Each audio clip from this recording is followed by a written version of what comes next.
ورک هیبت الله بیا څه فرمانونه وړاندې کړل. دا چې ذبیح الله مجاهد ته څه ویلي دي ویډیو وګورئ ترڅو خبر شئ.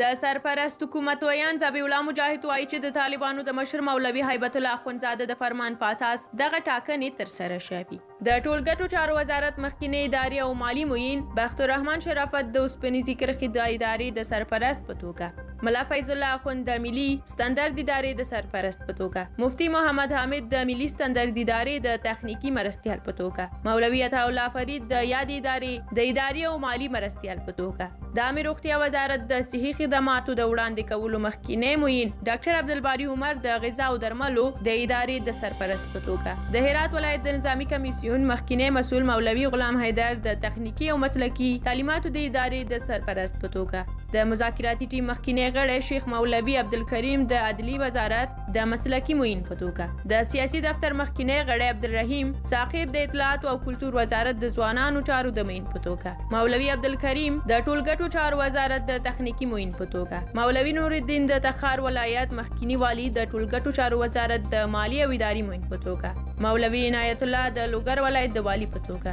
د 219 مریخ الاردو مخکینی مرستیال قاری محمد اسماعیل د تخار ولایت د والی په توګه، د پروان ولایت غوربند ولسوالۍ اوسیدونکي حاجی کاظم د تخار ولایت د والی د مرستیال په توګه، د تخار ولایت مخکینی مرستیال ملاجان محمد اخوند د 219 مریخ الاردو د مرستیال په توګه وټاکل شول. خو دا بیا معلومه نه ده چې ملا هیبت الله دغه ټاکنې له کومه ځای کړي دي، له بلې دنیا او که له دې دنیا. تاسو دغه ټاکنې څنګه ارزوئ؟ خپل نظریات مو په کومنټ کې ولیکئ. موږ هم ستاسو نظرونه، کومنټونه، ویناوې او غبرګونونه په پوره حوصله لولو. تر بیا چې په بلې ویډیو کې له یو نوي خبر سره راځم، د خدای پامان.